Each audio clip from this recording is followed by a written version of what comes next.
Lord Darku, thank you very much for the bits. This stream's gonna be a special one.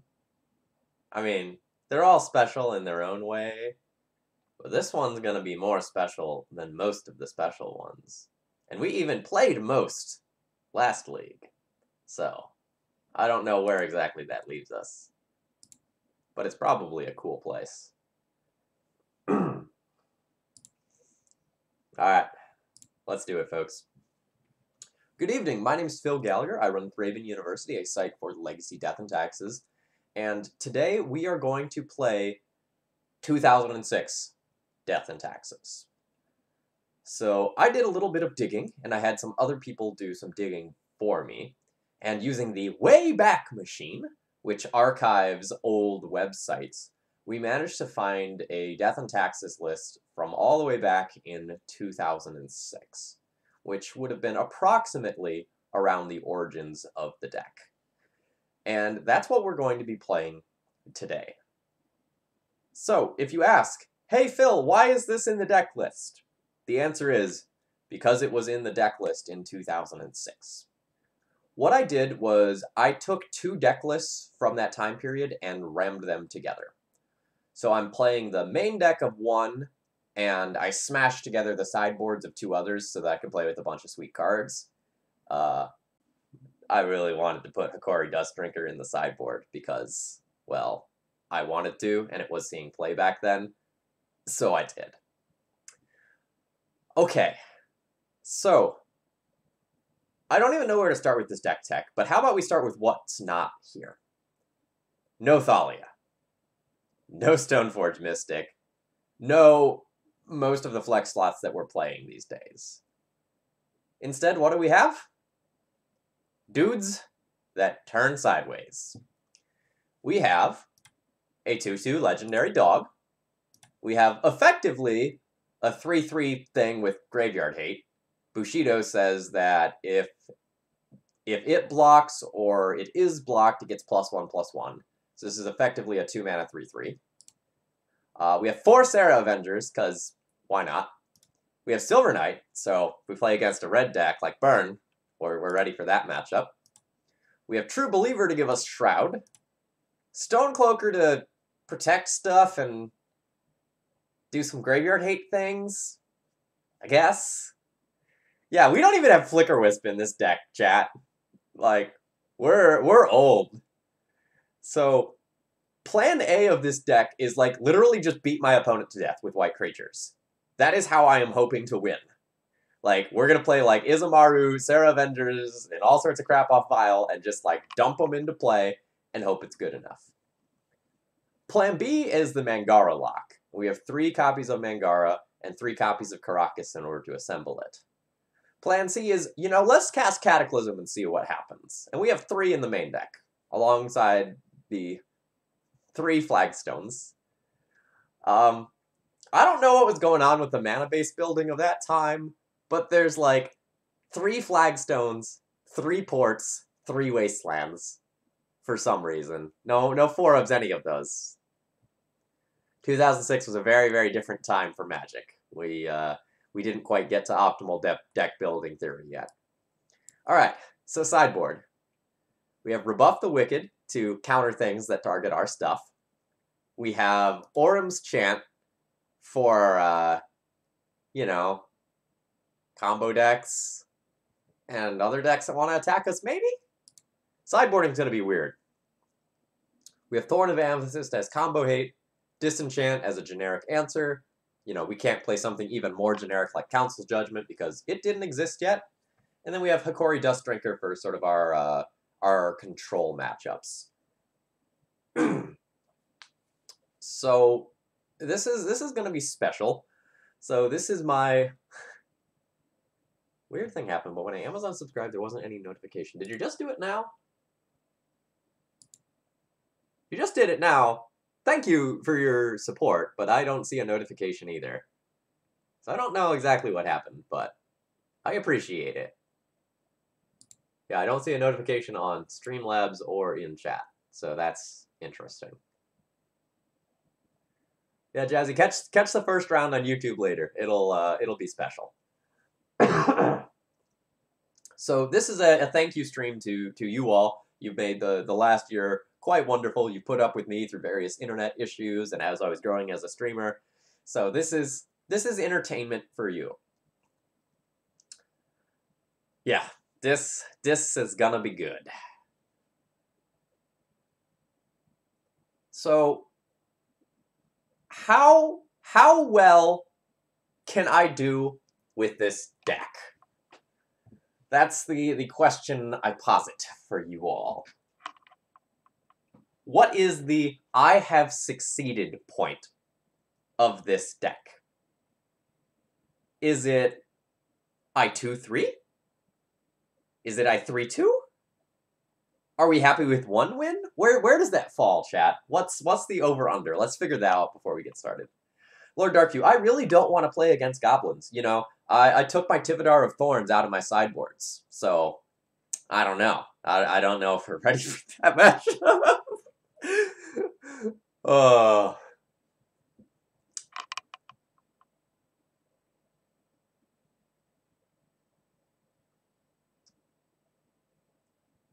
All right, so I think true success is probably 3-2. I think, that's good. Point is 2-3. And if I 5-0 or 4-1 with this pile, I'll do some stupid giveaway. I don't know what, but if we make it to the point where like we're in contention for having this published, we'll do something fun. All right, let's get into it, folks.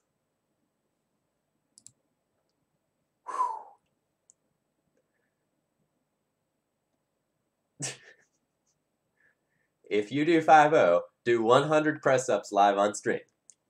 If I 5-0, maybe Skelebro will do 100 press-ups live on stream.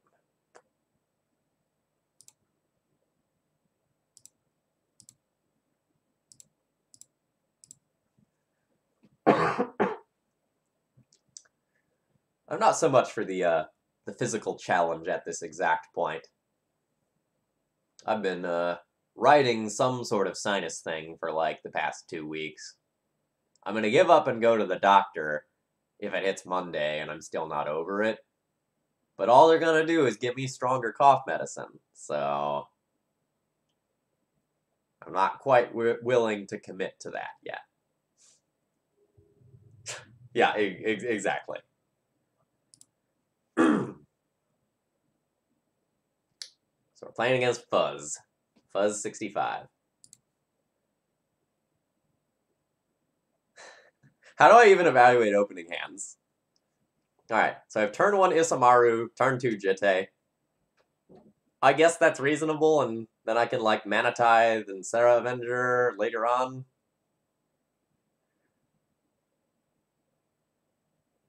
Yes? Like, an Aether Vial hand is far and away better than this. Like, by a lot. But if I'm playing against, like, a fair deck, this is fine. And, like, this is legendary, so I do have, like, a protectable threat versus control. I want to lead on planes to not show the Caracas. Also, one thing I didn't start taking bets on yet was whether or not I would just totally wreck my opponent with a Mana Tithe. I need to keep a mana... Oh, shit! Okay. Turn off auto yields. I almost just F6 through my turn, which would have been very bad.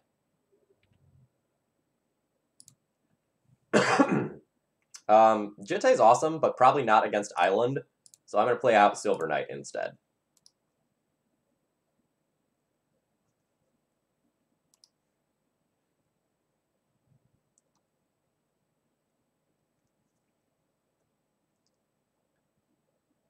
If this is Grixis control, Silver Knight actually probably decent.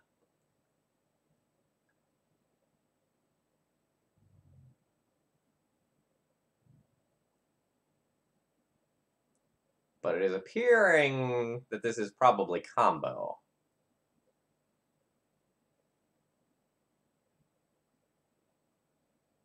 Well, that's probably a good draw.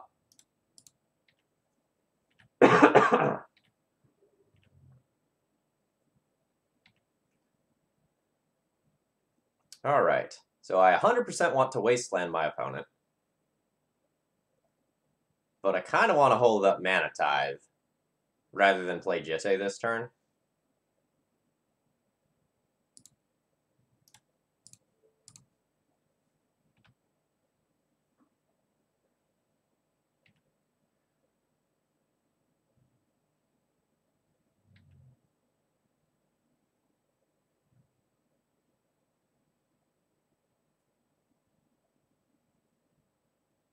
I'm going to let that happen.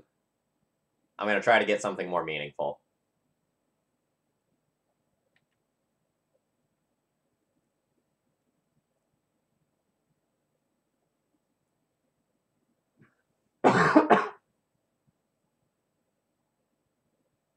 That's happening. Come on, Ad Naus. Ad Naus and let me get it with Mana Tithe. Yep.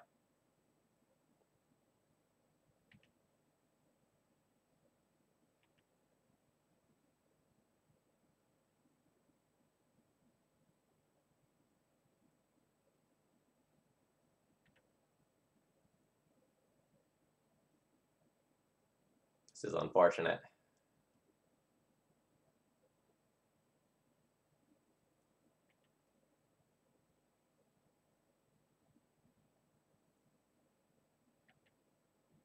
I mean, we'll find out when I kill him or don't kill him with this Mana Tithe. But I think I'm dead.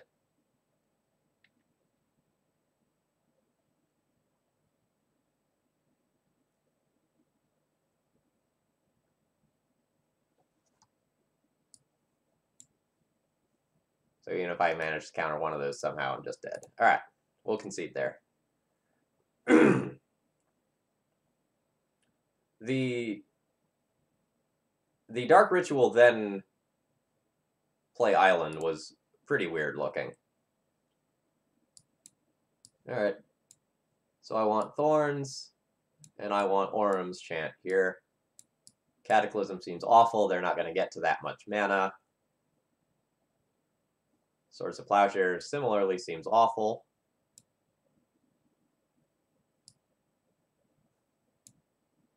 Not yet.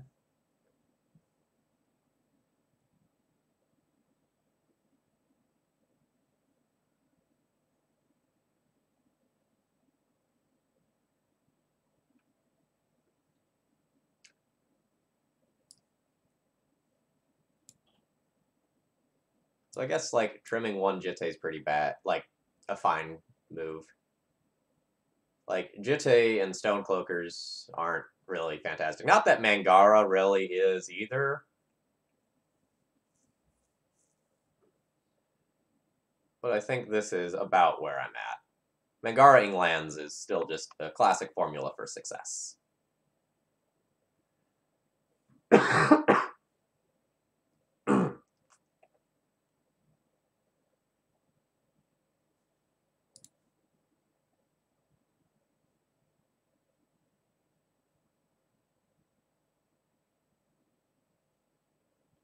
True Believer is kind of a medium card.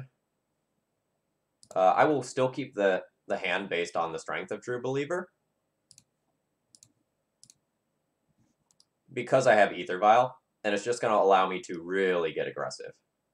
I also have a large number of, like, solid draws, like Mana Tithe, Thorn, Orum's Chant. All these things are just great. You also don't want to mull into Oblivion against discard.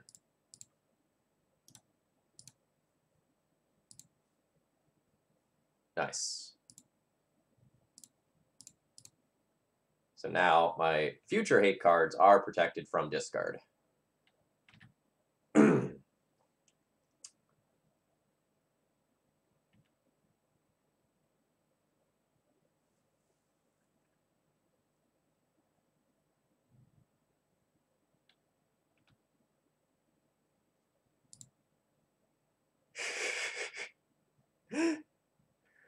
Oh man, the Gilded Drake shenanigans, those were awesome.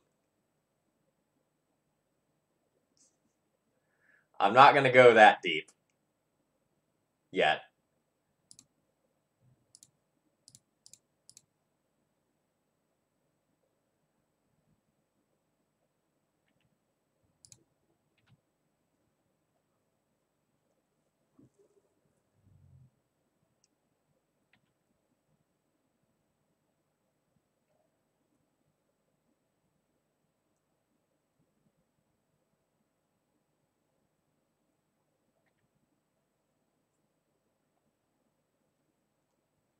Note in this deck, until we have a strong reason to tick it up, we leave Vile on 2.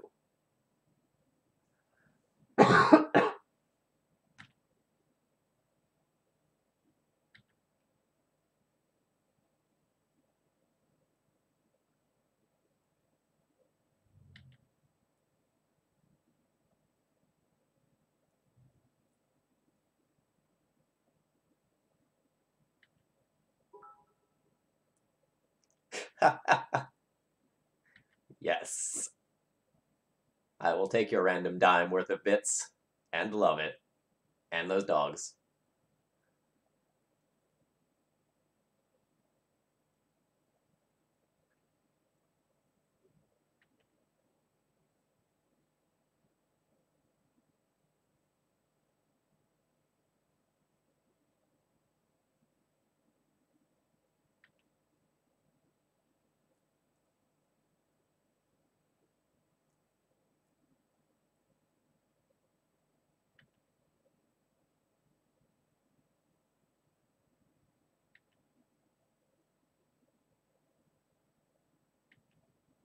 Anything could happen, chat.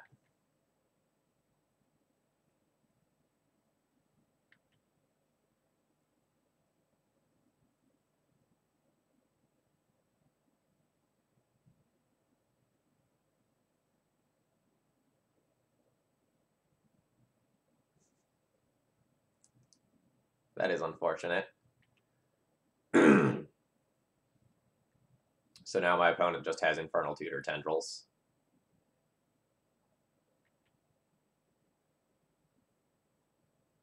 I know. I'm over here just playing good, honest Magic with my Silver Knights.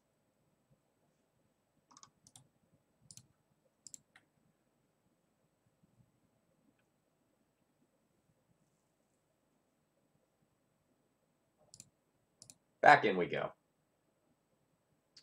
Oh, that was quick. I didn't even have time to say anything like witty. We'll leave that for later.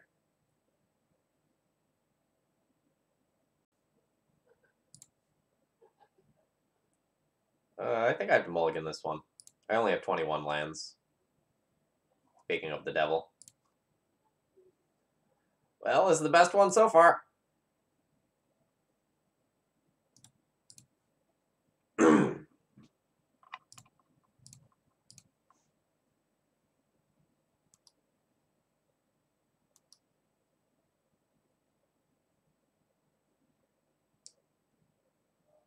Yeah, so in 2006, Death and Taxes was a very fringe deck. Oh man, are we going to play against Burn? Nope, never mind.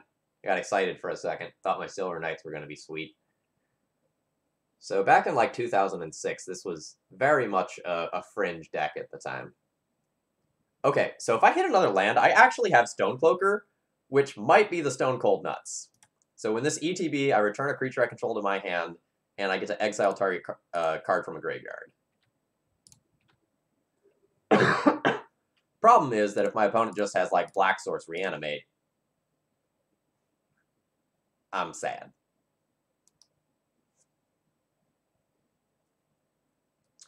Yeah, so Death and Taxes wasn't even always called Death and Taxes back then, you know.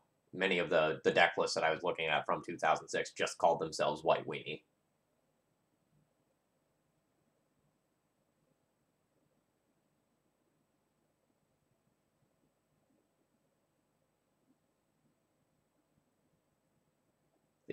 The deck wasn't nearly as controlling then as it is now. The jig is up. They know about the Stonecloaker.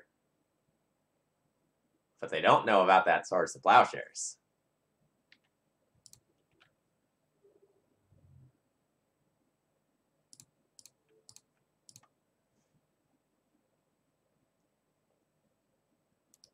Maybe little dog friend will get there.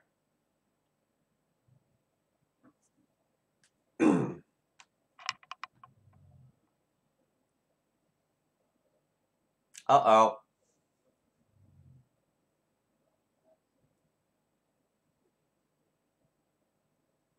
The good news is that they can only draw 7.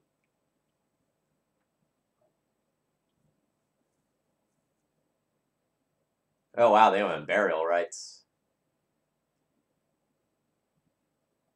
This might be a bit of a turbo version. It may have LEDs as well for the quote combo.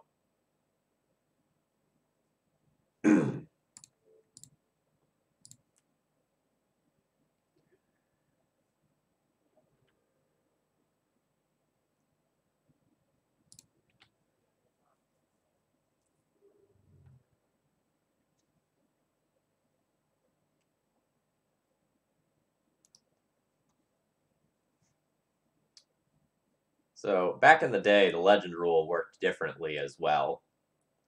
So you often played too many copies of Jittes in decks because, like, the legend rule used to work so that, like, there could only be one copy of a legendary card, and if you went and played another one, it would destroy them both. So you used to, like, play Jitte as, like, a destruction spell for opposing Jittes. That's why there's so many of them around. Note, it does not feel good.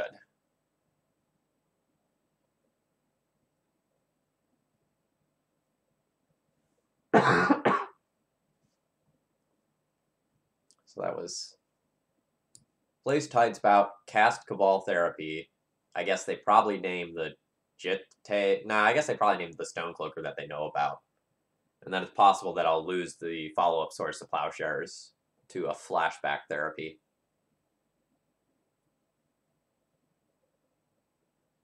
But then again, they might just accept, like, 5 life.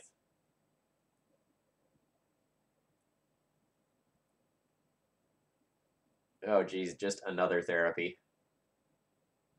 Rough.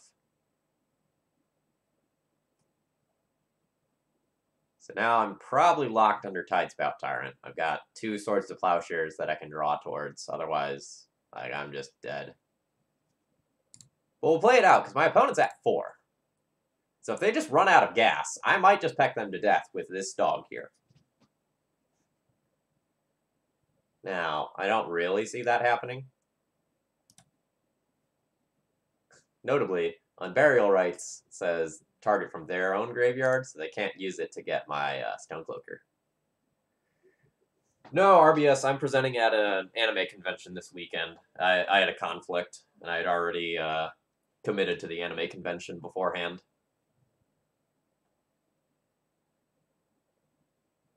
Which is really unfortunate, because I would love to, like, play in a Paper Legacy event. It's been a while. Alright, so that's just Iona on white. I'm more or less dead in the water that if I draw Caracas exactly this turn, like, I'll continue playing. But otherwise, I just don't think I can win. Although, admittedly, like, just kind of with how I'm feeling health-wise, with my sinus stuff that I got going on, I might not even go. Like, the anime convention is just in town here. Like, I have to drive 10 minutes to get to it. That's fine. Alright, so here's our anti-combo package. We don't have any true graveyard hate, though. I cut that. Normally there was 2 Jotun Grunts, but I really wanted to play Hikori in the sideboard, so there we go.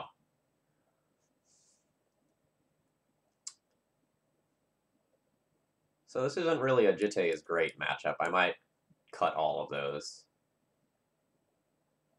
I just think the random 2/2s that I have are probably going to be better than Jitte. Like, this is just so much of a mana commitment.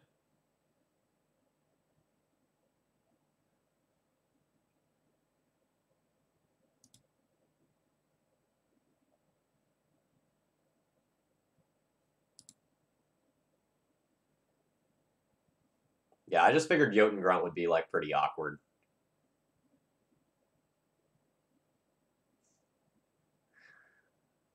I mean, I'm not a fan of the green splash. Really, really think it's kind of medium. Like there are times when it's correct to splash, but I think the times where it's correct to splash for green are few and far between. Oh. So this is like my best card, but I don't have a second land, and I only have 20 hits for a land, so I think I need to ship this, because like the rest of the hand isn't good if I miss.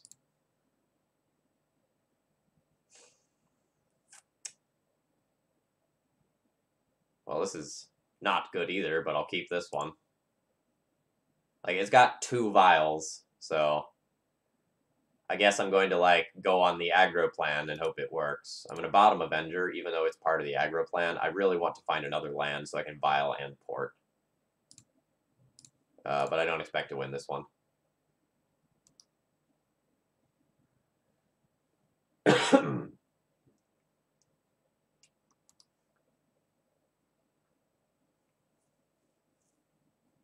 So most of the times when I want to splash, it's because I don't have the tools that I need in my toolbox. So like when I feel like I really need to hate on non-basic lands, Magus of the Moon comes to the rescue. When I really want something that sticks it to control, you know, P and K is just like awesome. Surgical Extraction was a bad name. I was F6'd, but good on them.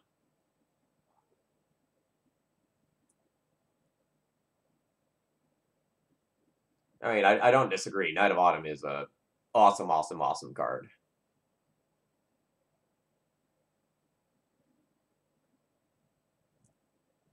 Am I just getting turn 1 with backup? Yeah.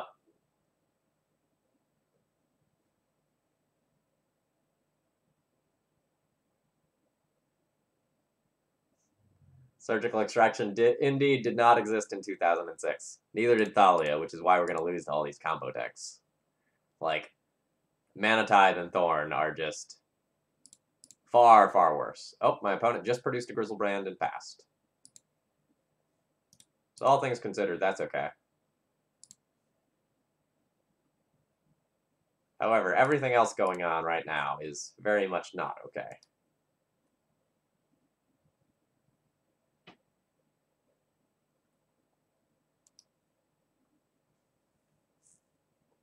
I guess technically, like, Mangara can be an out to Grizzlebrand, but my opponent will probably disrupt my hand in some capacity by the time that I could actually vial this in.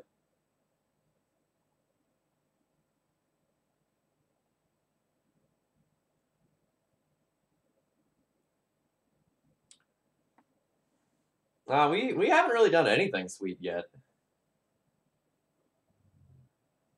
Like, we're just getting fast comboed to death.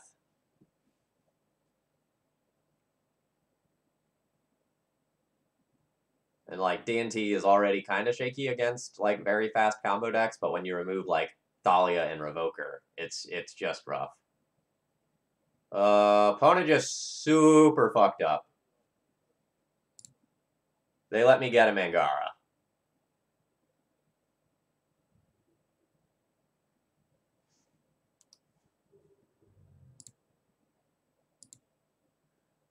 We might redeem this one, chat.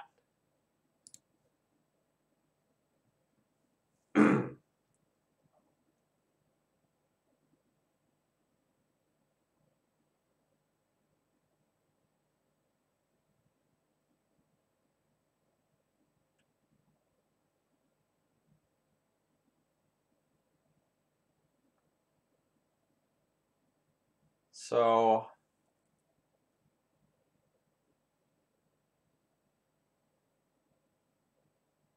I'm obviously priced into removing this with Mangara. That's happening. And then I probably Orum's Chant my opponent, and then put in Silver Knight, and then hope to draw like another Mangara or Caracas or Swords to Plowshares.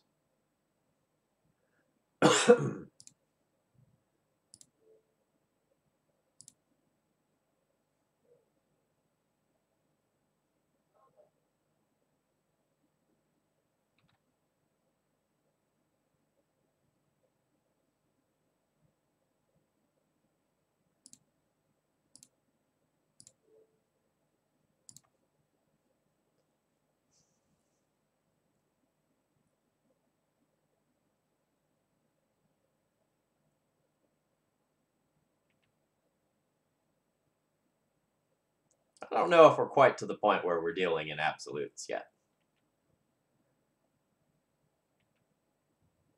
I'd say right now we're dealing with shaky uncertainty.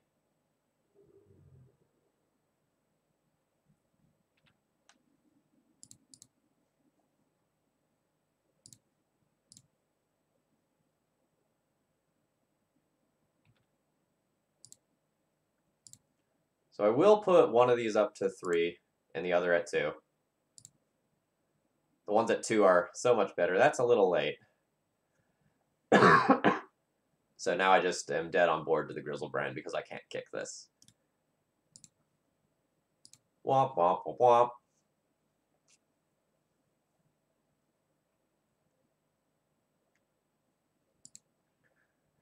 All right. Have not even taken down a game yet.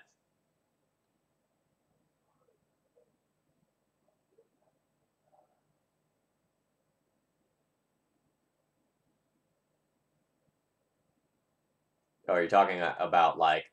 Oh, I see. I thought you were making a Star Wars reference. No, we don't have, like, Absolute Law or Absolute Grace. Well, Static Grip, we've gotten paired against Ant and Red-Black Reanimator, so with Thalia gone from the deck, those feel pretty bad. I want to get paired against something a little slower, you know? Maybe something with a bunch of lightning bolts that Silver Knights can destroy.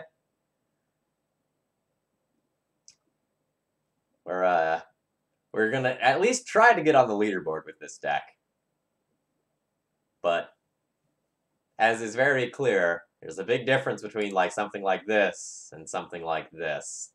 There's some real good staple cards missing from the deck.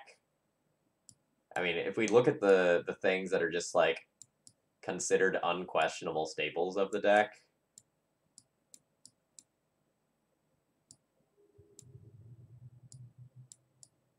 and if we count like another Wasteland and another Port, plus the Batter Skull, plus, you know, a couple of those flex slots are pretty, you know, stock as of now. It's rough.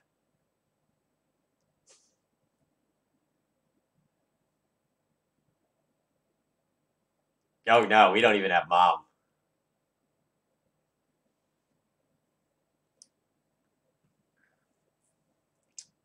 So here's this issue of like, man, I really need another white source. I'm probably supposed to ship this one. I think I'm supposed to mull pretty aggressively for Ether Vial hands. I'll bottom the second Mana Tithe.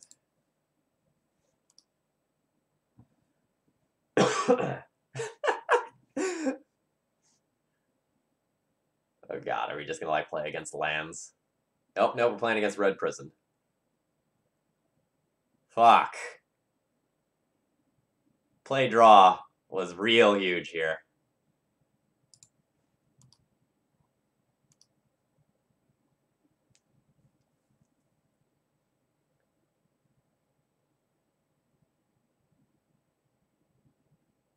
Why are you burning money? To celebrate a year of streaming.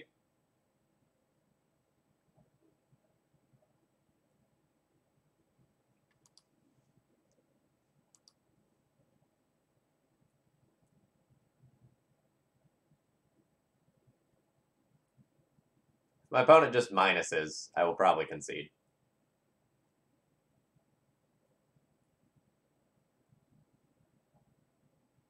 Yeah.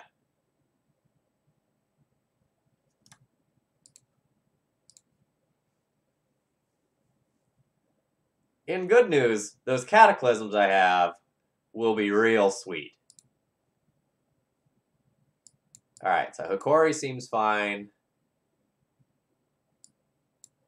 Disenchant seems fine.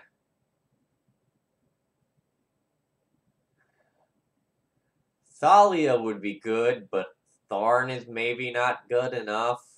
I'll consider Thorn.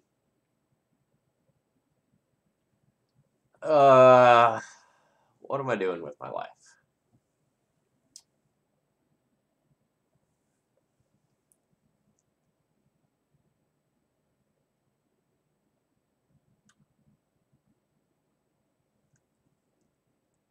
Glow Rider was in some of the 2006 deck lists. That was around.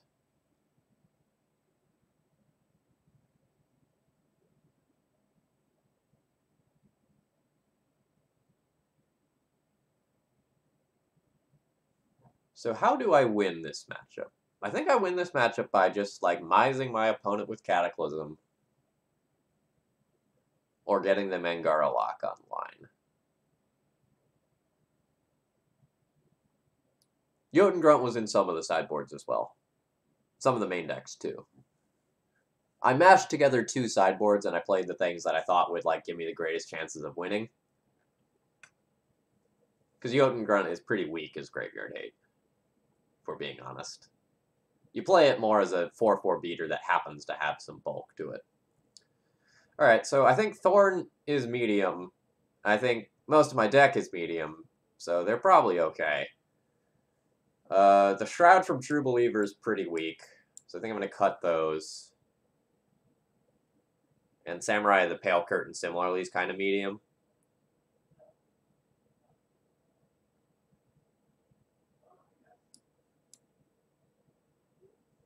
Silver Knight's kind of annoying. I'm going to keep my Swords of Plowshares and my Mana Tithe just to, like, increase my blowout potential, where, like, I get to go and stop my opponent from doing something sweet. Like, Rabble Master, nope, Swords it. I don't think I can throw back any hand with Mangara. It's so good in the matchup if I can draw a Caracas. So I will keep this.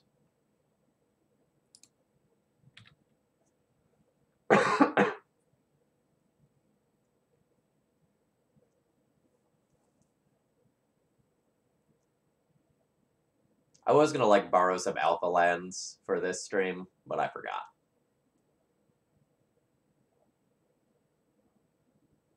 Kind of cut it close time-wise tonight. It was running a little bit late.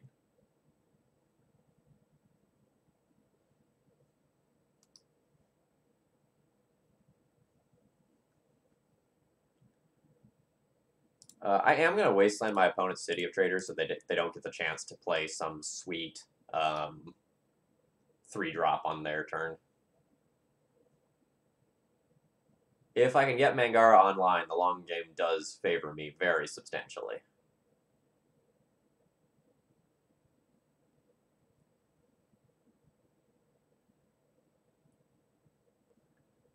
Strong draws. I'm going to play out Flagstones in hopes that my opponent, like, takes time to Blood Moon. If I play out a second Plains, they're very unlikely to.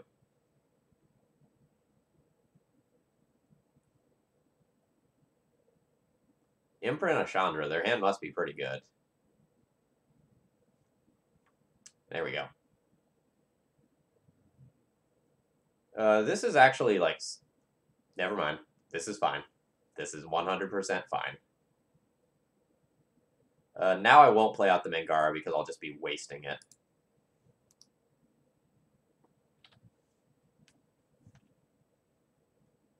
I'm fine if my opponent pluses the Chandra and gets a card or two out of it, because as soon as I draw a land, I Cataclysm, and I'm going to take a lot with me. Yeah, Tranosphere is fine. Disenchant's interesting. So I can disenchant the Chalice and then play out a Vial over the course of 2 turns.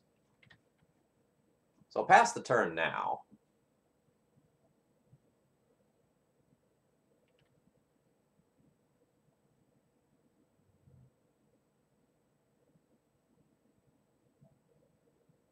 Snaring Bridge is fine.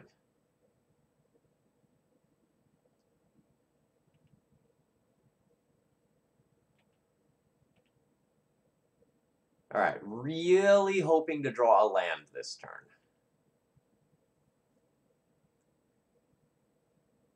Can I possibly win if I don't draw a land? Probably not if my opponent just ultimates Chandra.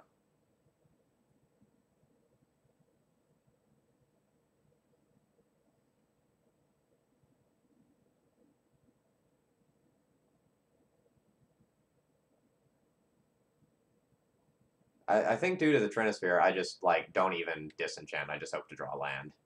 Nope. So now I have to play Mangara and hope my opponent downticks.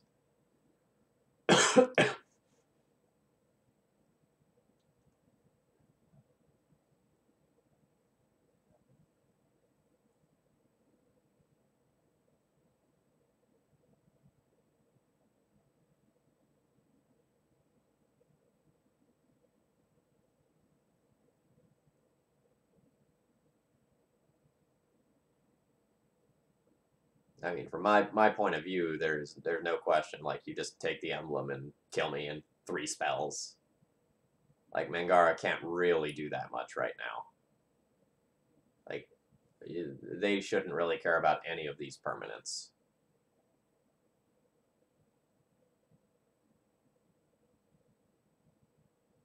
What they don't know, though, is that if I draw for land Cataclysm, and I get to keep, like, land, get a second land, and Mangara away their land, it's very possible that, like, I will kill them before they can cast any spells.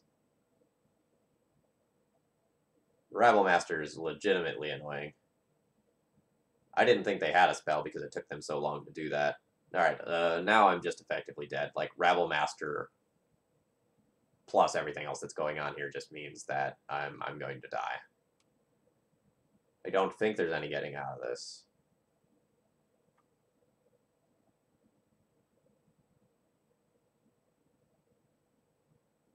Because if I Cataclysm them now they keep, like, land, Chalice, Rabble Master, the bridge is gone, the Rabble Master can attack, and I'm still way behind on board. So I'm dead.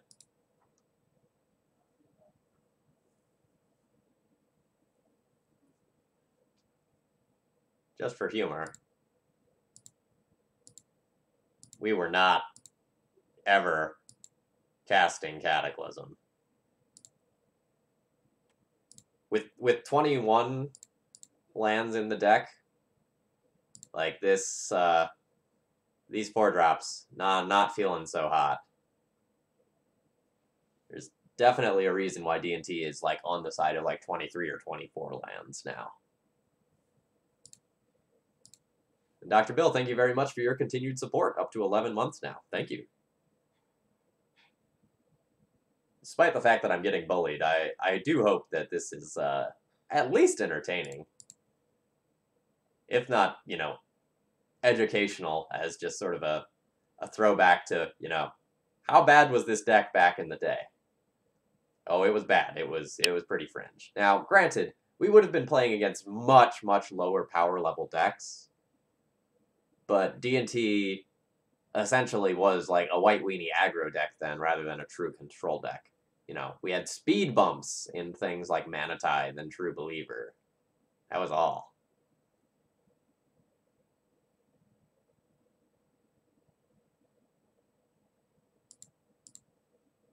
I mean, like, I've looked at 1998 decks. But as far as D&T go, D&T's origins are really around 2006. Ish. So, like, that's as far back as I could trace the deck's development, because, like, Finn started messing around with the archetype when Mangara got printed. The idea was, like, Mangara plus Vile is sick.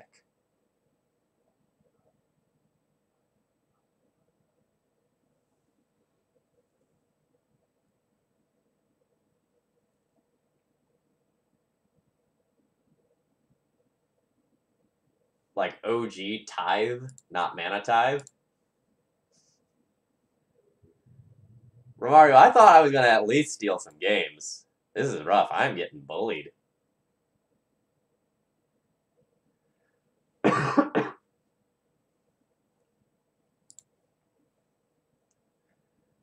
Jeez, again with these hands that, like, have lands and spells, but, like, these double cards are just so bad.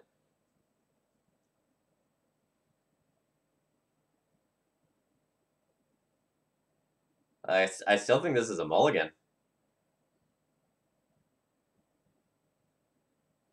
Romario, I cut it from the sideboard. It was in the sideboard. Jotun Grunt is the card you were thinking of. Ah! Well, I'll keep this.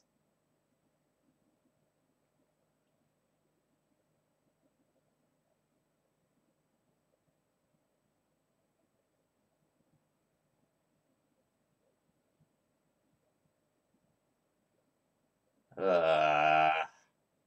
Mana Tithe is tough. I think I bottom this. I think I win this game via land destruction.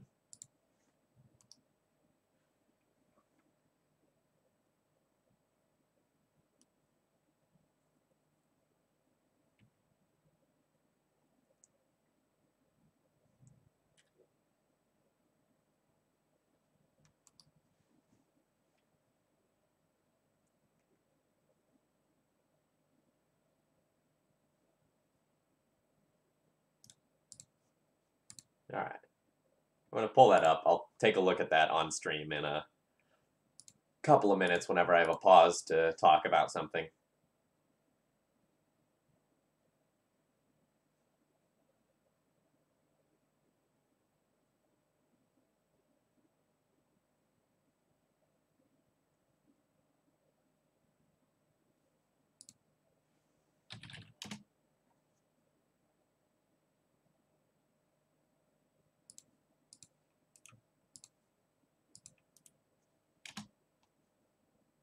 So MCPH, on that page in the recommended reading, there's the Discord invite link.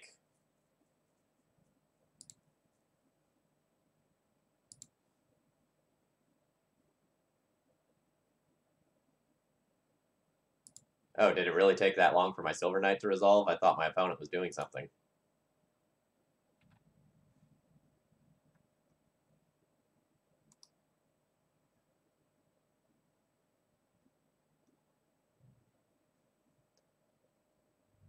Windswept Heath is interesting.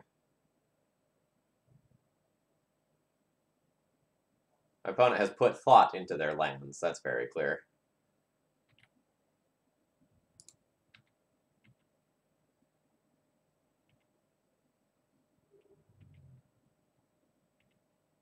Alright, so normally I play Mangara with, like, Karakas backup, but I don't even know if I'm going to get to 4 lands to make that happen, and if I get to 4 lands, I have Cataclysm anyway. So we're just going to throw this out there and see if it works. We're taking risky, high upside plays now. Because that's how I win.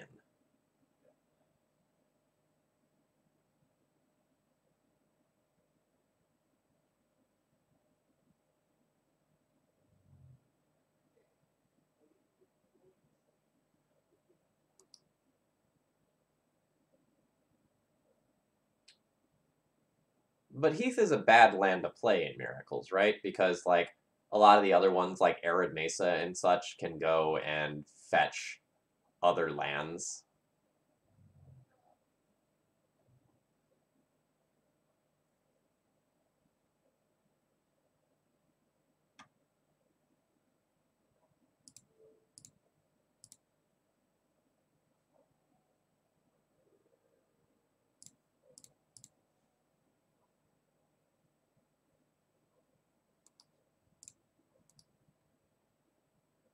Yeah, Lord Darkview. I'm under the impression that they are not running Volcanic Island if I'm seeing Windswept Heath. They might not even run red at all. It could also just be like a Stoneblade deck or something.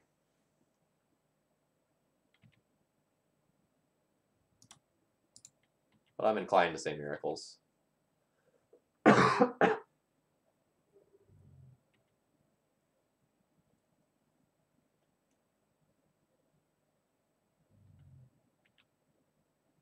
And I'm not going to commit another creature to the board. Like, a 2-turn clock is fine, and playing True Believer doesn't actually change the clock.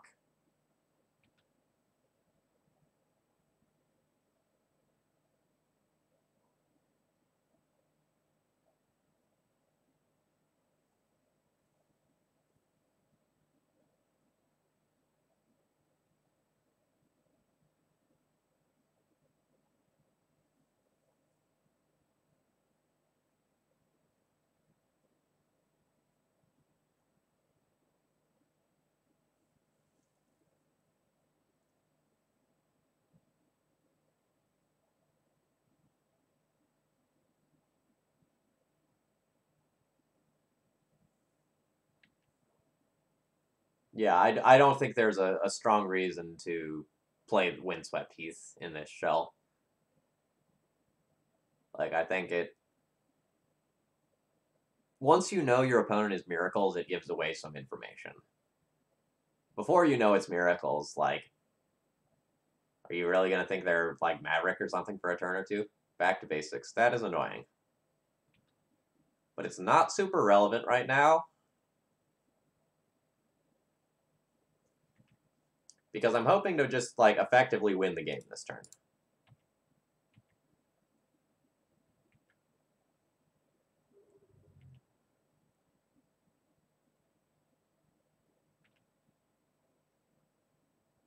I can just slam Cataclysm. And I don't think they have Swords to Plowshares. So I like my 2 turns of Sarah Avenger's attacks versus anything they can do. It will also make them sacrifice one of their sweet enchantments.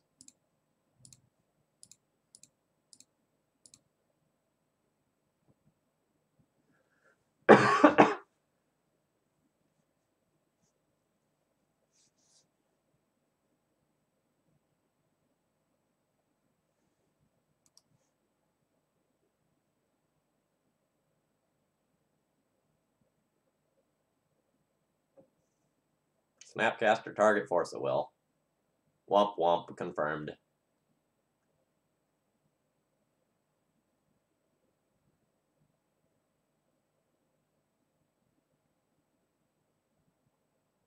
Oh my god, my opponent was trying to pay costs. They were actually trying to Force of Will. They thought that worked. Wow. Alright, so I will keep my Sarah Avenger, and I will keep a Plains. I get to sacrifice my Flagstones, and that gets me another another Plains to keep.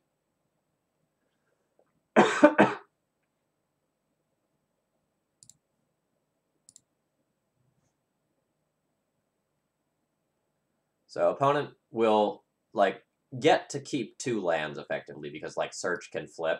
But they might not even flip it. They might need to just keep it as a scry to try to find Swords of Plowshares, because it's Swords of Plowshares or bust.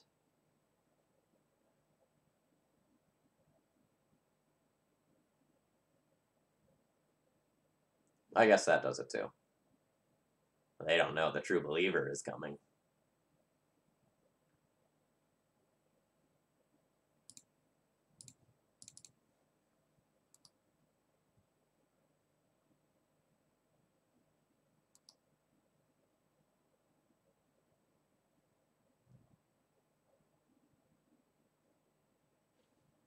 So I played a D&T stream a couple days ago.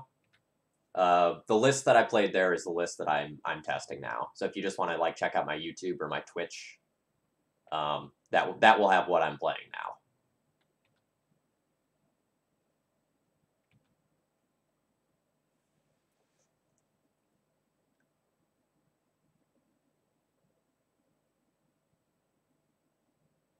I'll flash it on screen in between rounds. Alright, we are on the board with a game win. Alright, what do I like? I'll probably play Hikori. I'll probably play Thorns. I'll consider the Rebuff the Wickeds. And then probably not play them. Alright, so, like, what don't I want to play? Why don't we start there? I don't want these.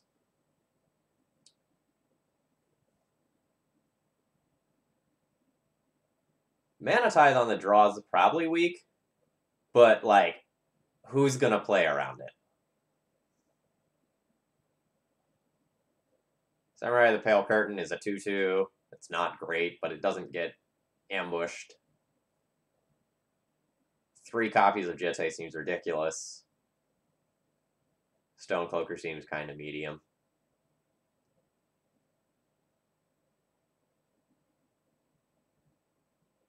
Mana Tithe just gets, like, really bad as the game goes on.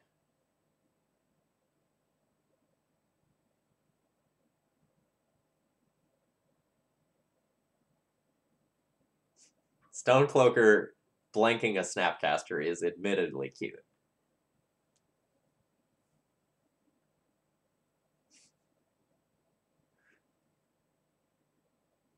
Alright.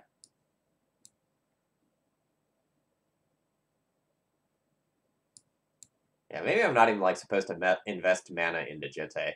Maybe I'm supposed to trim those. Mana Tithe Thorn, not exactly a combo.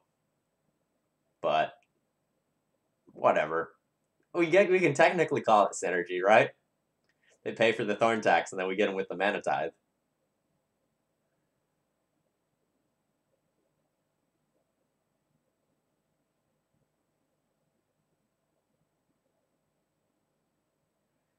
There's also a world where I play Disenchant, but I'm going to ignore Back to Basics. That's not what you should normally do. But my creatures are pretty bad.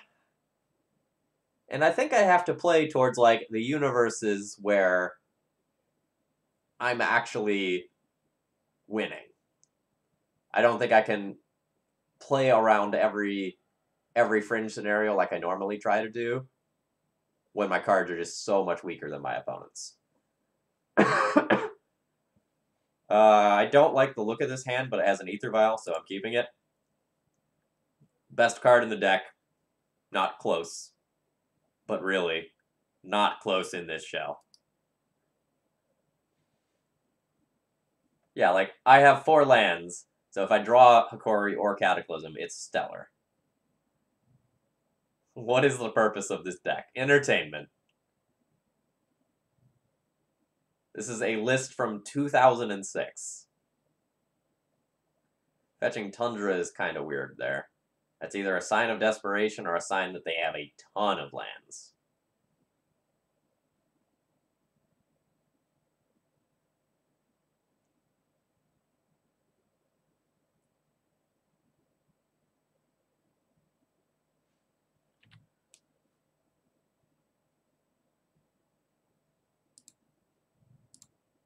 So I can convert the second flagstones into a plains.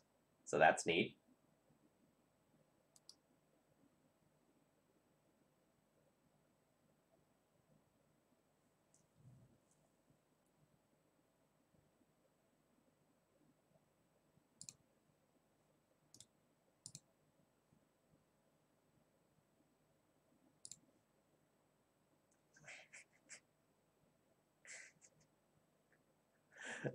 Okay, so do I port them or do I hold up Mana Tithe?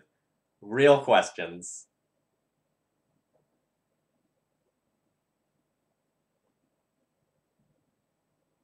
Man, I really just want to hold up Mana Tithe. Because if they tap out for like a Back to Basics or something, or a Mentor, huzzah! But it's probably just incorrect to do so. I should just port them.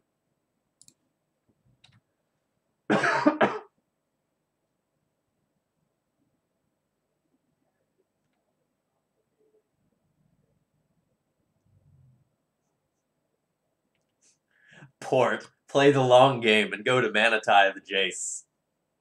Don't disenchant my Vial, it's all I have.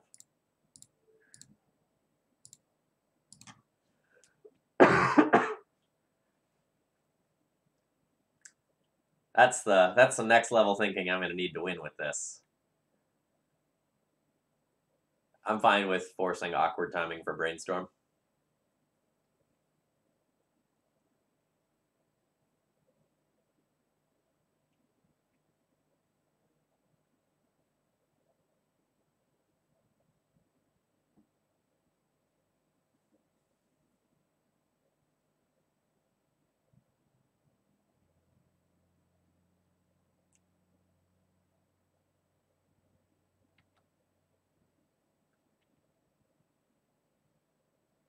Artillery Frost, I think you're right, which is why I did it.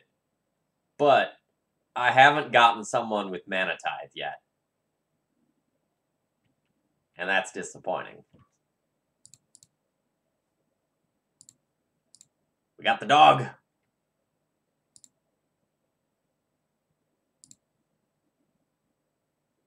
So I could protect the dog with Caracas. But I don't think I care. I'm going to wasteland my opponent and port them.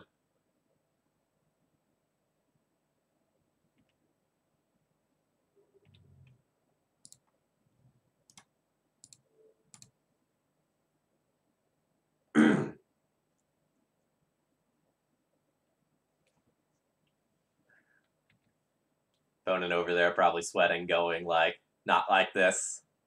Not to a literal dog. So I'm going to go ahead and port them off of white. I do have Terminus on the top of the library to consider since my opponent brainstormed.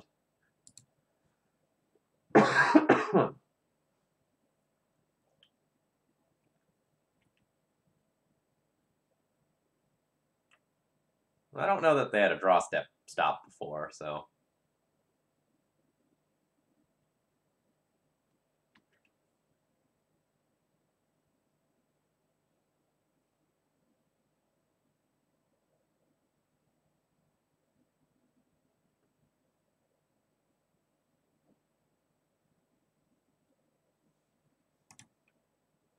I'm a little paranoid that I hit 2 instead of 1 there. So I'm just going to turn off my auto yields for a second and reset my yield on my vial. Of note, right now we don't have like Caracas Isamaru plus vial because like our vial's at 2 already. So we don't get to just like bounce it and put it back in uncounterably.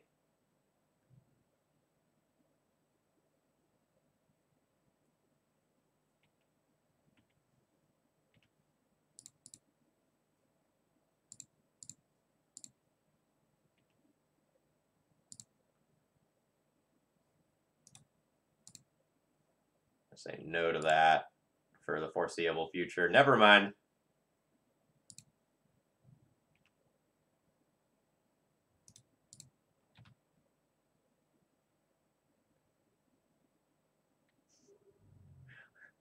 I think we're gonna win. I think we're gonna do it.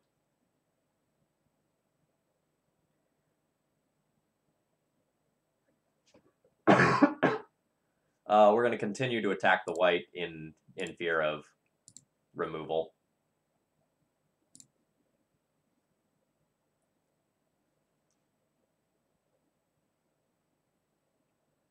I want to just continuously constrain them on white. Path to exile that.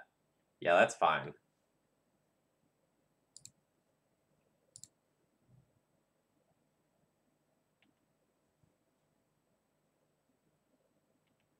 We're very happy to see those sorts of cards going before Mangara hits play.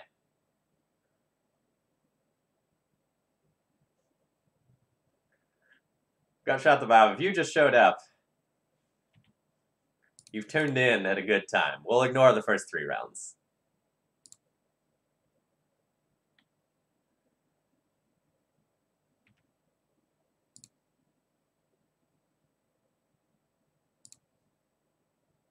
Oh man, now we have double Mana Tithe backup. How strong is that?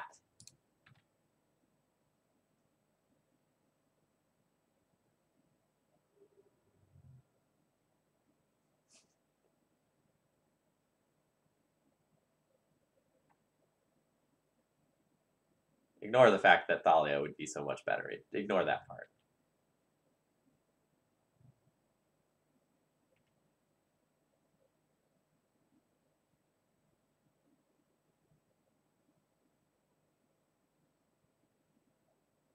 Oh man, if I Mana Tithe that Snapcaster, they don't get to brainstorm and take another card. Is that worth a Mana Tithe? Don't think that's worth a Mana Tithe. I think I'm fine with them brainstorming.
Come on. Play it, Jace. Do it!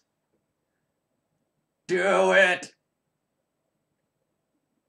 No. At that point, I'm going to just let him have the brainstorm.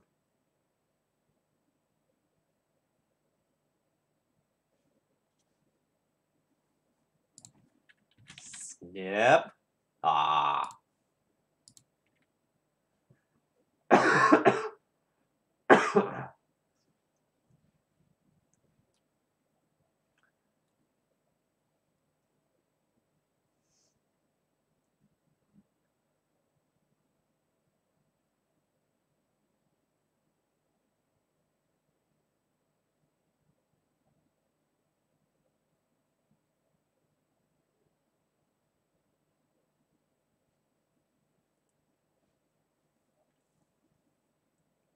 Is it so much for a man to ask for his opponent to just tap a lot of mana?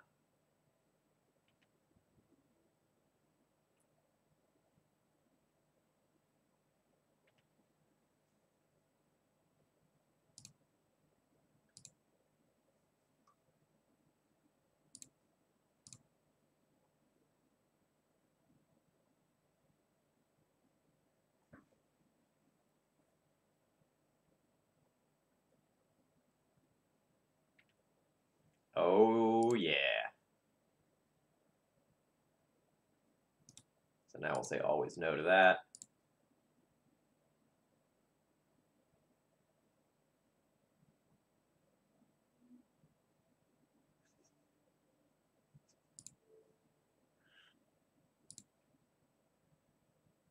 Huzzah!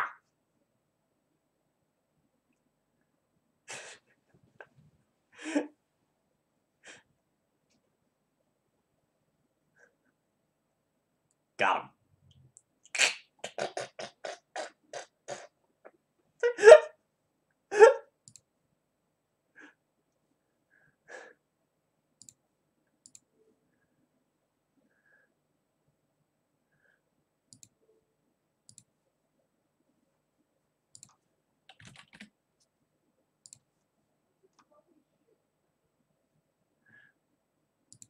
Someone clip that for me, please.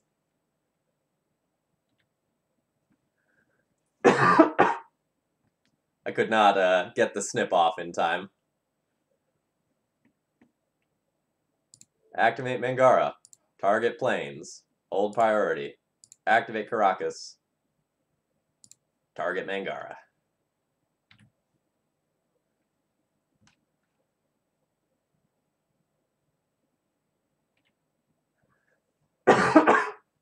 Thank you, Romario. That's what we're here for. That right there. The league has now been a success. So I won't trade Izumaru for Snapcaster. Like, I can protect it in another turn or two.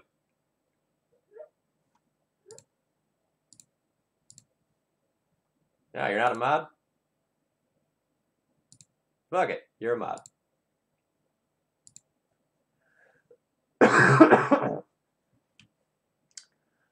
Do I want to play Flagstones to just Legend Rule the other one? No, I think I'll sandbag it. The only thing is, if I do, I can put another Vial into play. So I do value that.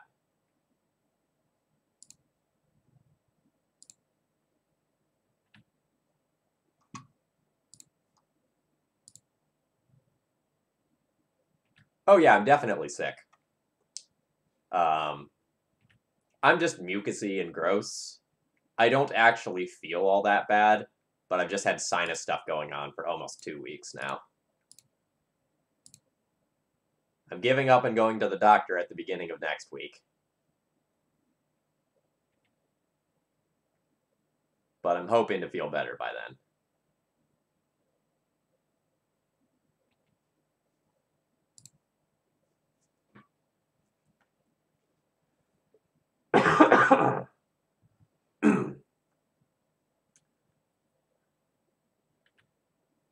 So I rarely really get sick.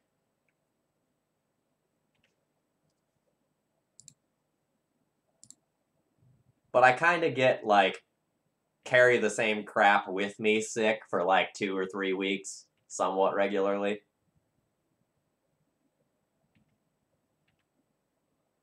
Oh yeah, the weather swinging by like literally 30 degrees is rough.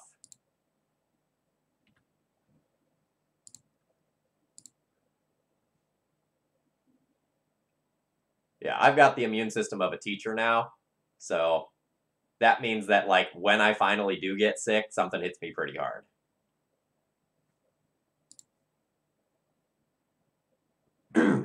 This is actually a pretty great draw, honestly.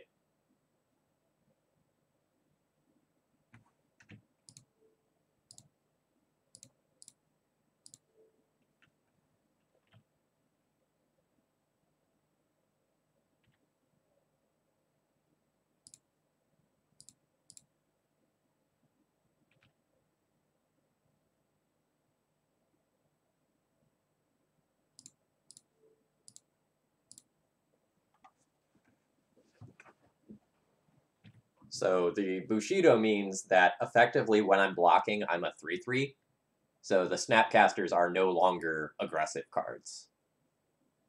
And my opponent would have to like double block with Snapcasters in order to beat my Samurai of the Pale Curtain.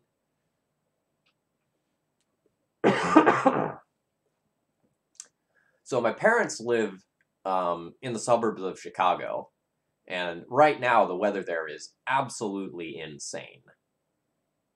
Like -60 wind chill. Some of the coldest that they've seen in like years. It's not bad in Roanoke by comparison, but it's still bad enough that like tomorrow we're having a 2-hour delay just because it is cold. Yeah, and I'm not exaggerating when I give you that number either.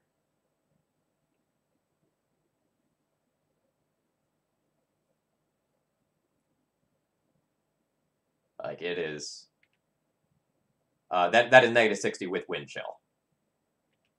To clarify.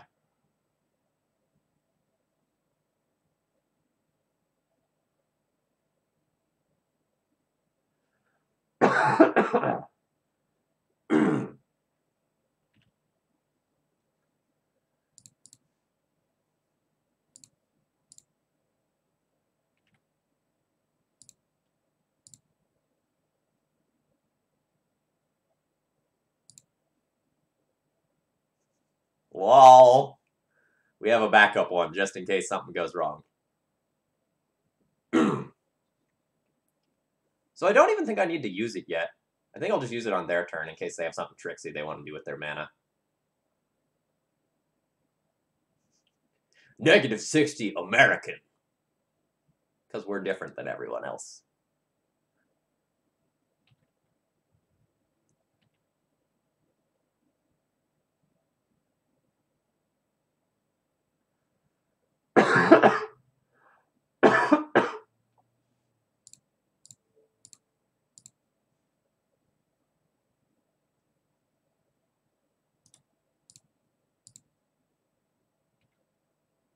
So then in their draw step, I'll go ahead and take out another one.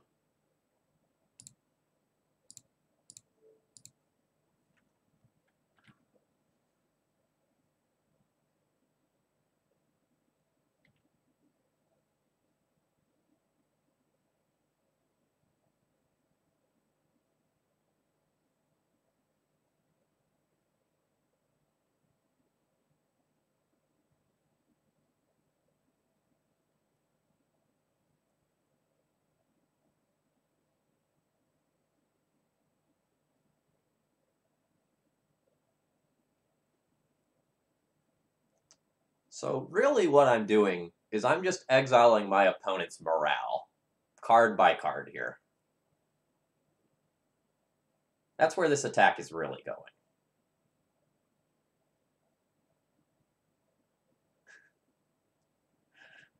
Gobblelacky, I'm so glad you just turned in now rather than 3 rounds ago. Because right now, this deck looks sweet. If my opponent draws a white source and like removes Samurai of the Pale Curtain and they start like attacking me, it changes me from like having to like or having the luxury of going after their lands to like having to go after their creatures. So like if they have like white source plus Swords to Plowshares, maybe they can swing this. I mean, you can remove the like.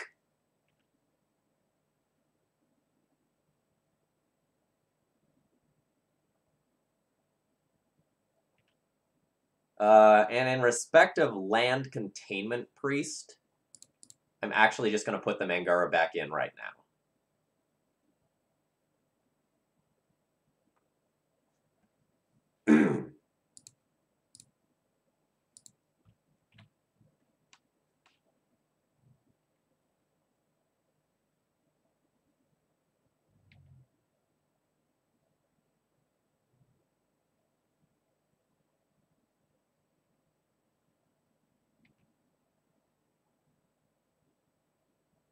Man, so glad I put the Mangara in. Targeting me.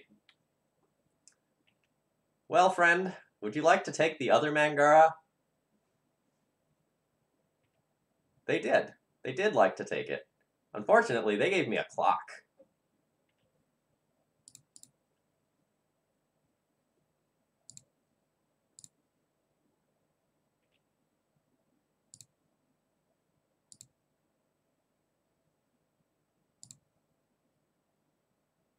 Oh, man. So this works like Flicker Wisp, right? When it enters the battlefield, return a creature you control to its owner's hand. Yeah, it does. Neat.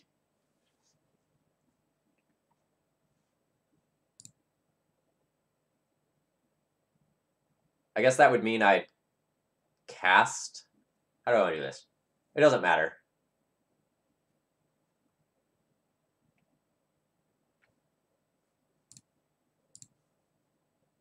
So let's hold priority. Let's do this targeting click. I'll cast the Stonecloaker.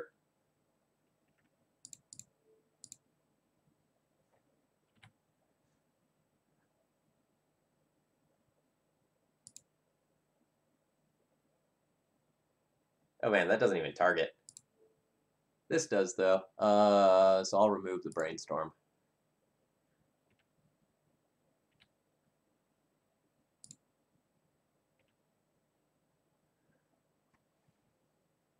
And so I can attack with the Samurai of the Pale Curtain now as a 3/3, make my opponent trade both Snapcasters for it, then have 2 creatures to their empty board.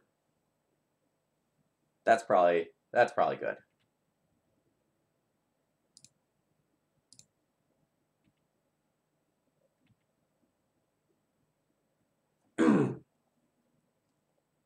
Actually, does Bushido trigger multiple times? No.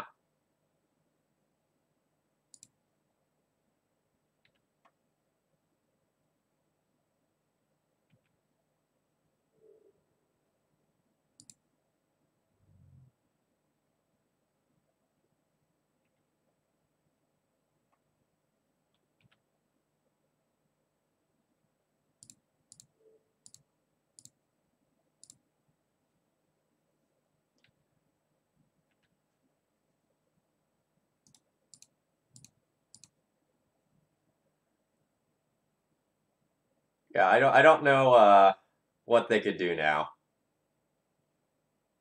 Jace Bounce doesn't do it. Vendalion Click to block doesn't do it. Yep, there we go. We got him. All right, folks, I'm going to take 30 seconds to run to the restroom, then we'll go into round 5.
Alright, I'm back. Hello, my name's Phil Gallagher. I run ThrabenU University, a site for legacy, death, and taxes. Today we're doing a throwback stream, and we are streaming with 2006 Death and Taxes.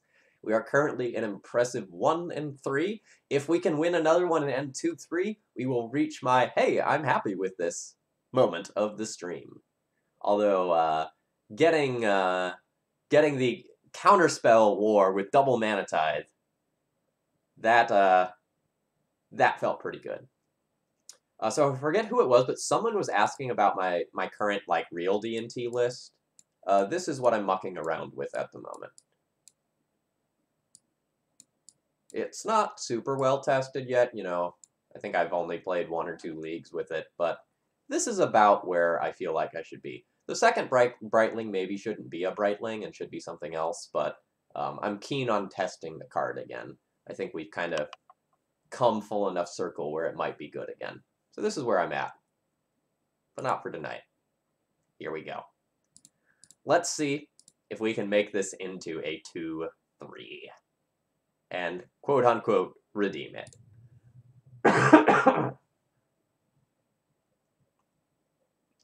Yeah, Ancient Tomb, not so good when you're playing Brightling.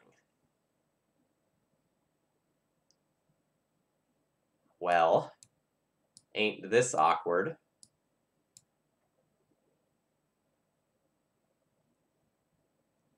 Yeah, Vols, I run this both in paper and online. Like, I run the chalices in both metagames. So this hand's super awkward, but Aether Vial is insane in D&T normally, and in this questionable version of D&T, I think it's just even better.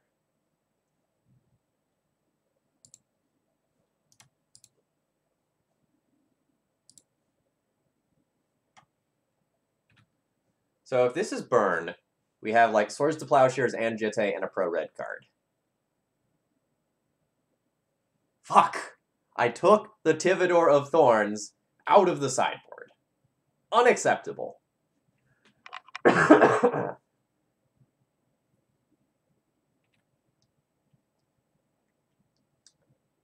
don't think I'm gonna just like snap Swords to Plowshares the Mog War Marshal or anything. Like my opponent can have another Goblin. That's fine.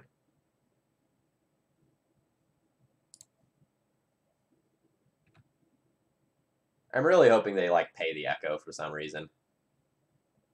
That'd be great.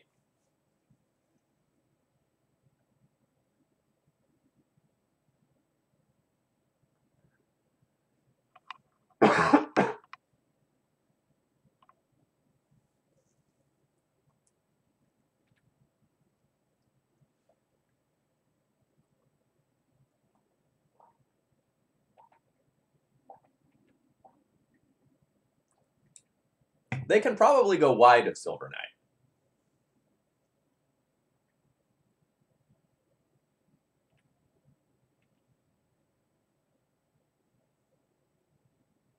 No cheeky Goblin attack.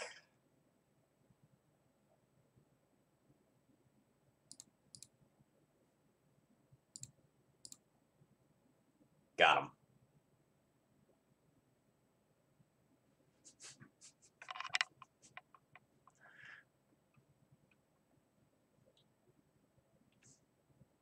I thought I was going to get a longer pause than that, if I'm being honest.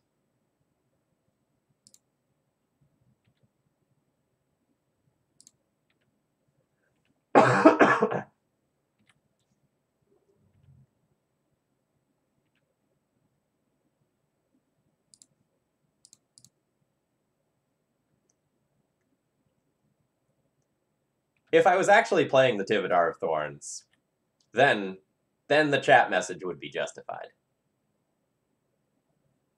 Don't have Trastmaster. Come on! Have a heart.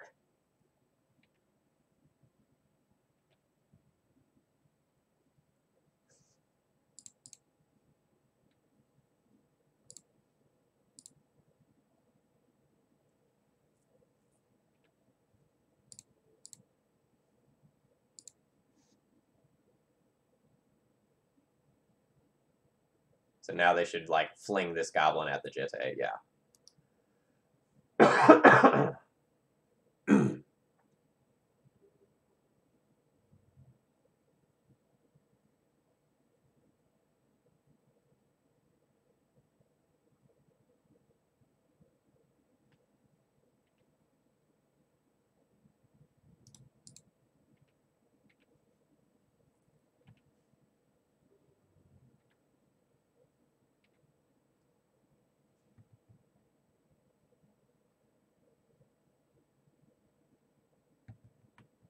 So if I source the Plowshare as the Goblin Trashmaster, I actually add a turn to the clock.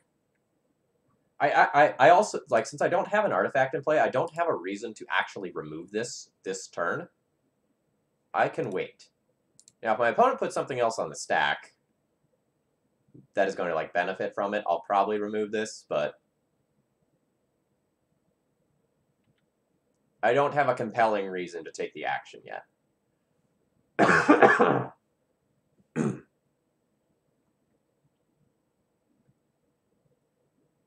Ringleader's fine. Crater Maker, War Chief, War Marshal.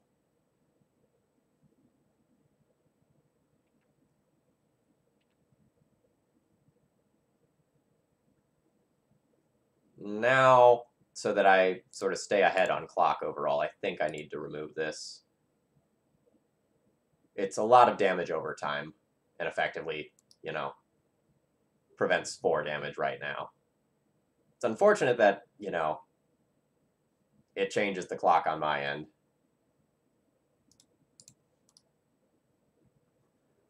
But it is what it is.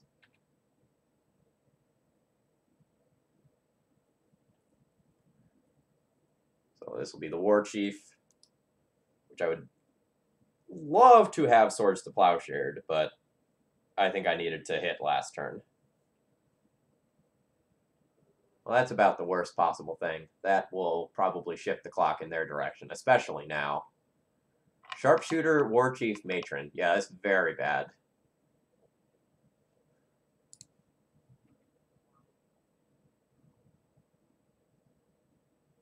Two, three, four, five, six, seven. I'm going to be dead in 2 hits. I need to put the brakes on and try to Cataclysm kill them now. And I don't think that's going to happen, because I'm a 21 land deck, and I've already seen 3 of them, but it's the out. Let's play towards it.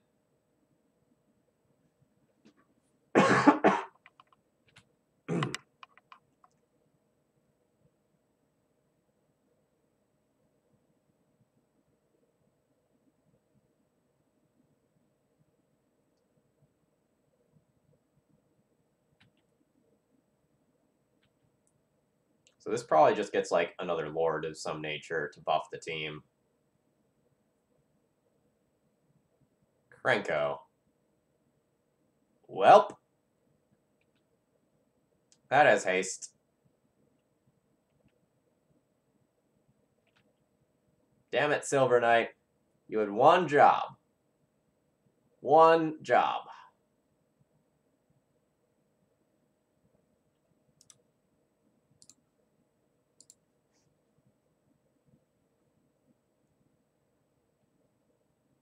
That was strong, opponent. I respect that.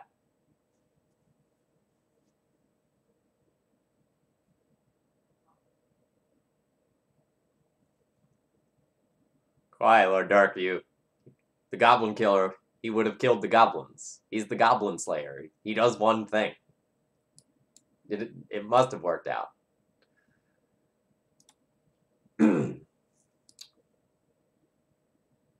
So, I see what you did there.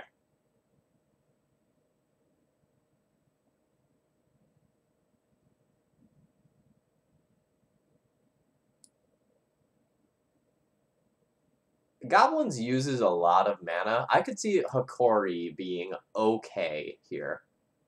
It's unfortunate, like, in that they're also an Aether Vial deck and they can cheat creatures in with Goblin Lackey. But this stops a lot of the, like, Matron Ringleader shenanigans. So I'll probably board these. I'll consider boarding Disenchant for Vial.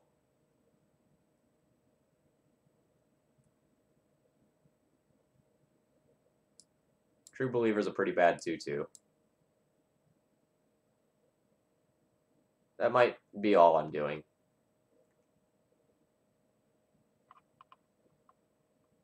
It's possible that, like, Disenchant is better than some random 2/2, but I've got to win somehow.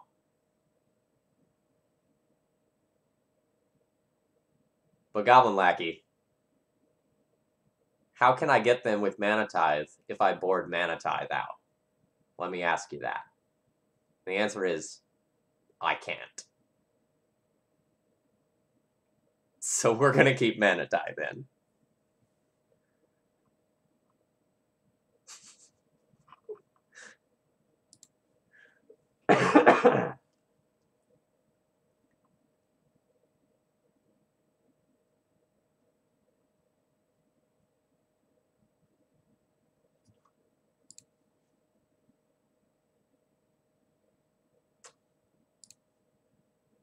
The land situation really, really showing here.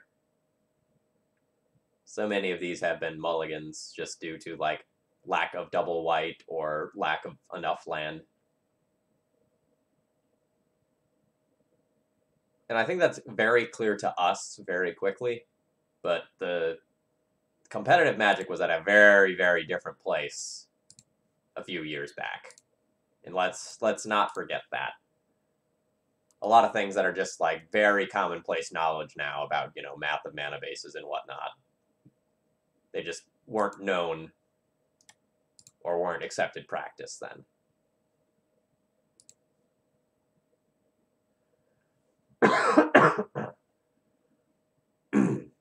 Well, I'm kind of priced into the one thing I can do here. We were really hoping that they didn't have a vile start, so that our vile start could push us even further ahead. I'm still going to have a very aggressive hand, perhaps more aggressive than theirs.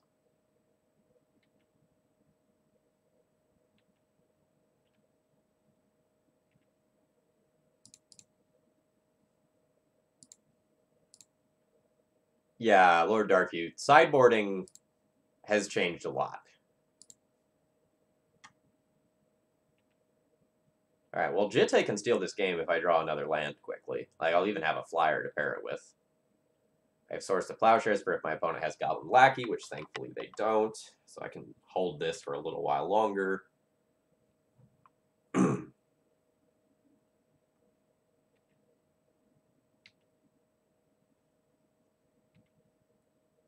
Now my Jitte is of very limited use.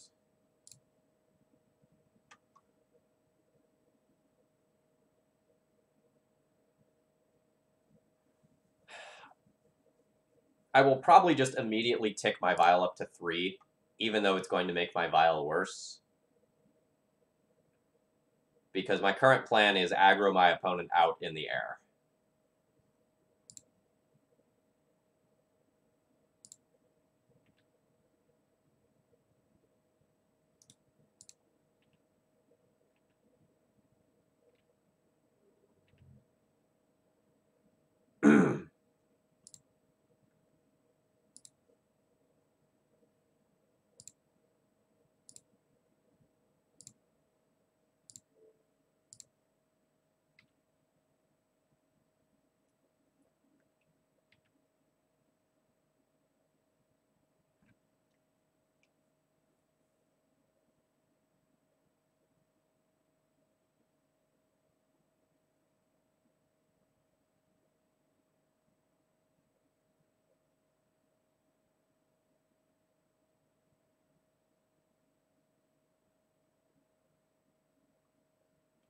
I don't know what my opponent's thinking about over there.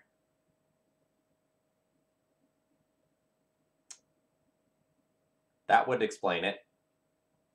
Well, this was brutal.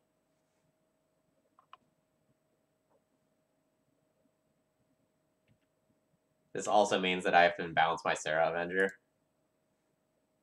Savage. Savage. And now I'm going to get ported off of playing my Serra Avenger. Why are sideboard cards so good?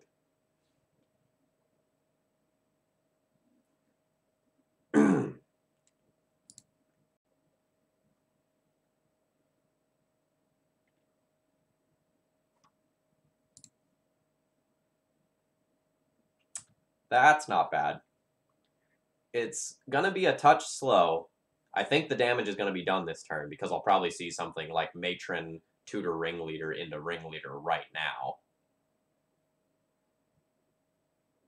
A Goblin Sharpshooter is actually currently fine.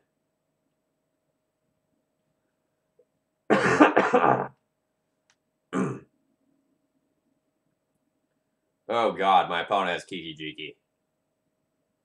Fuck. That's very bad for me.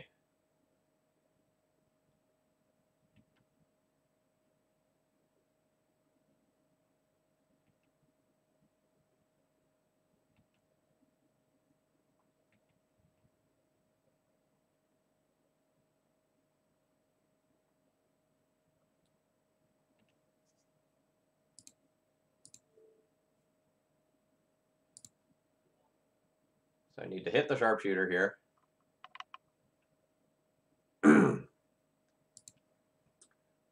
RH Will, thank you very much for following. I hope you're enjoying the content.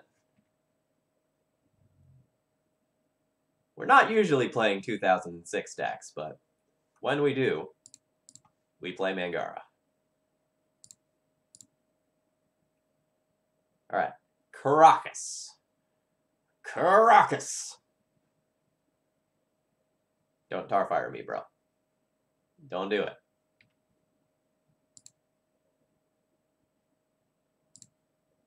Caracas!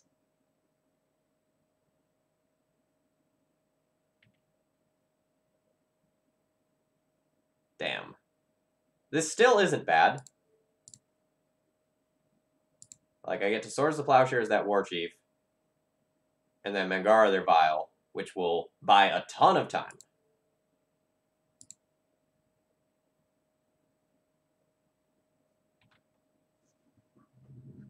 I think it is far too risky to try to hold Mangara even for a single turn when I think my opponent has like a Kiki Jiki that's going to come in. Oh, Crater Maker.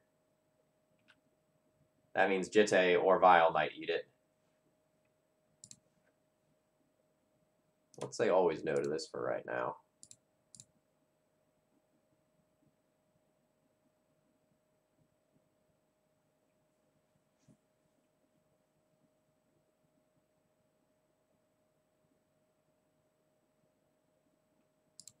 I will commit a threat to the board rather than hold up Mana Tithe. I'm not a madman.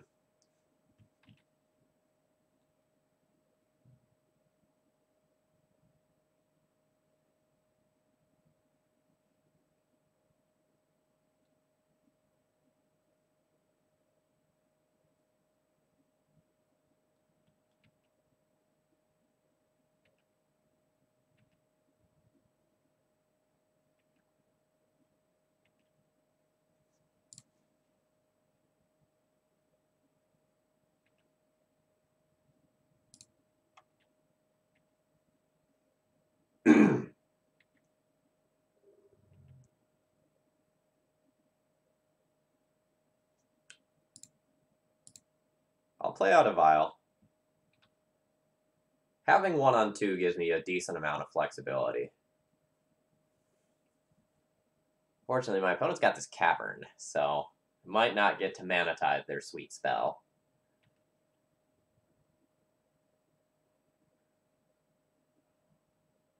So my opponent could trade both Crater Makers for an Avenger, but I think this is just going to be an example of they've decided to blow up one of my Vials. So they're willing to just sacrifice the Goblin Crater Maker that's blocked. Nope. Tarfire it. Okay. I mean, that's fine by me.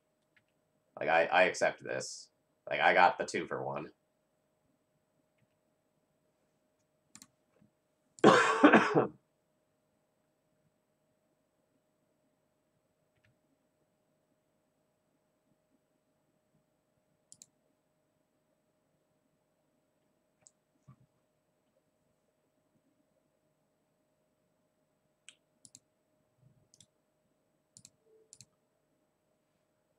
I'm going to blow up their Cavern, which they will probably think means I'm just trying to keep them off of red, but actually means a Mana Tithe gonna get you.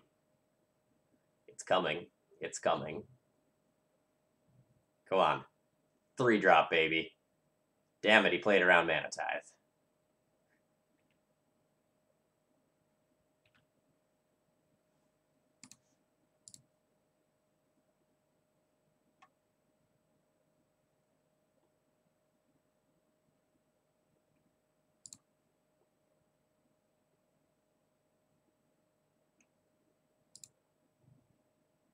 I think at this point I probably need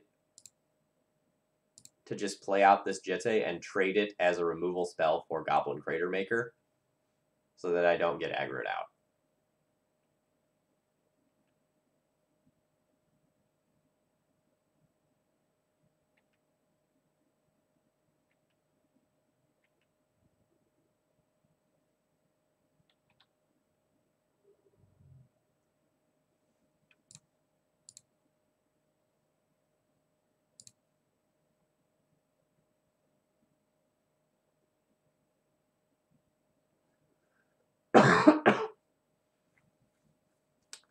So I just want to vial that in. I don't want to like try to like play and equip it because like that's just going to prompt the Crater Maker destroying it and not really get me anywhere.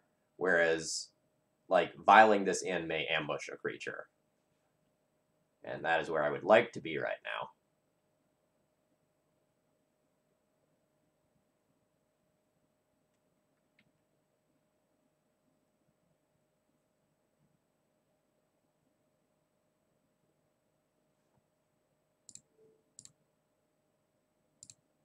Got him.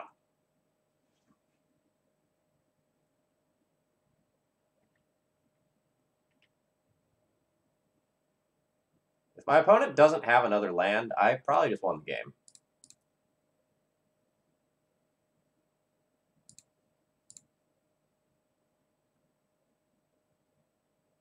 Am I going to steal this? I get to block Crater Maker, take the Crater Maker, then equip Jitte, get Jitte counters, because my opponent didn't destroy the Jitte when they had the opportunity to?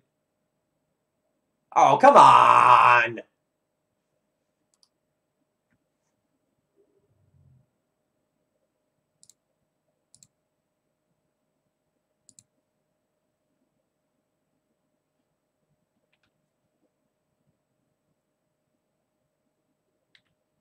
How sweet would it be if these were attached to a creature?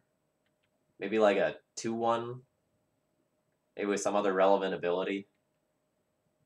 Be a decent Magic card. Maybe too good. So I need to draw a creature or I am dead on board. I'm going to get double ported.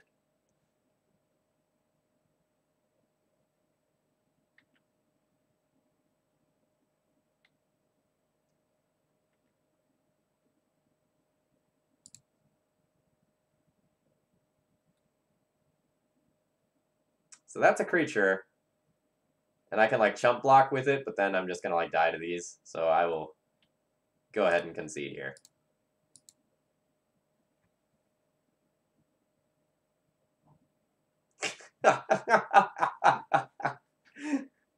Let's make a better crop rotation. It'll be fine.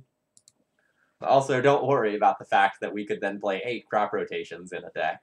That'd probably be fine, too. Okay, so what do we think of 2016 D&T? It's not good, folks. There's a reason why this deck didn't become popular for years and years and years afterwards. So, when the deck started to get more staples that, like, gave it more interaction and more utility, it really picked up as a deck. So when you see cards like Stoneforge Mystic increasing the power of the equipment in the deck and giving them more versatility, and when you see Thalia giving this deck a very consistent piece of hate, Mom to protect the creatures that would then as a whole be a little bit better, Flickerwisp for more better tricks with Vial as compared to Stonecloaker, and just some increased deck building knowledge, you know, fixing the mana base a little bit, and, you know, just kind of adjusting things, the deck becomes real. But, you know, there's 13 years of work between something like this and something like this. And 13 years of better cards being printed. Because, like, if we're being honest, we're kind of scraping the bottom of the barrel when it comes to some of these creatures. You know, in its time, a 2/2 legendary that you can protect with Caracas, like, that was fine. And, like, you know, most of these stuff in the 2-drop slots, they were fine in their time. But of them, you know, if we look at the cards that are still in D&T today, like, let's do that thought experiment. Like, if we look at what proportion of these cards are still in the main deck of D&T today, let's be generous and say that on average D&T still has one Sarah Avenger, which I don't think that's true, but let's be generous and consider it. Ghost Whisper, thank you very much for subscribing. I hope you enjoyed today's stream. So, like, and if we just continue down to the mana base as well, there's only 10 overlap cards, main deck, between this and current D&T. Really 9 with most builds of D&T, if we're ignoring the lands. And that's a real statement, right? Like, that really shows us how much the deck has changed over time. And if you kind of go and look at some of the little steps in between, you can go and, like, see how it improved over time. Even if you just, like, take D&T from, let's say, like, 2 or 3 years ago, and you look at all the stuff that's been printed, the main deck has really seen a handful of recent cards that have impacted this. And if we look at the sideboard as well, like, many of these cards are newish. Like, even Thalia is kind of new in the grand scheme of things. You know, Surgical, newish. Rest in Peace, newish. Council's Judgment, Jailer, definitely new. Walking Ballista, new. Chalice, old card, but relatively new tech when it comes to, like, being a deck staple.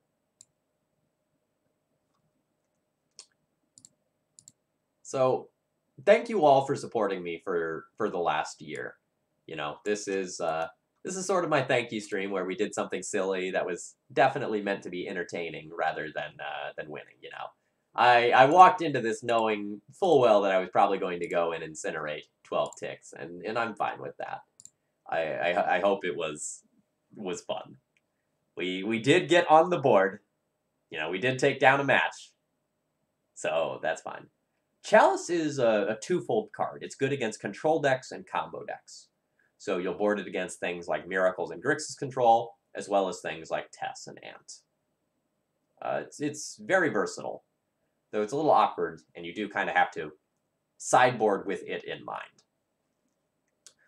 So, folks, I'm going to be taking Saturday off for an anime convention. I'm going to be presenting at Star City Anime. I'm running 5 different panels there, so that's going to keep me busy over the weekend. I will probably be back on Monday night with my regularly scheduled content. There's a chance that if I'm not feeling better, I might, you know, go and take Monday off as well. But I anticipate that I'll be fine. Yeah, K-Command's always a beating as D&T. Like, you just don't expect to beat multiple copies of that card. When they have it, they have it. But when they don't, it's great. So I'm going to turn you over to Nola Gold, who will be streaming some Legacy as well. If you enjoyed my content, please consider doing something to support me, whether that's just following, subscribing, or even doing something like a donation deck list. I don't really have anything planned for February yet, so if you want to support the stream, consider donating. Cheers, folks. Have a good night.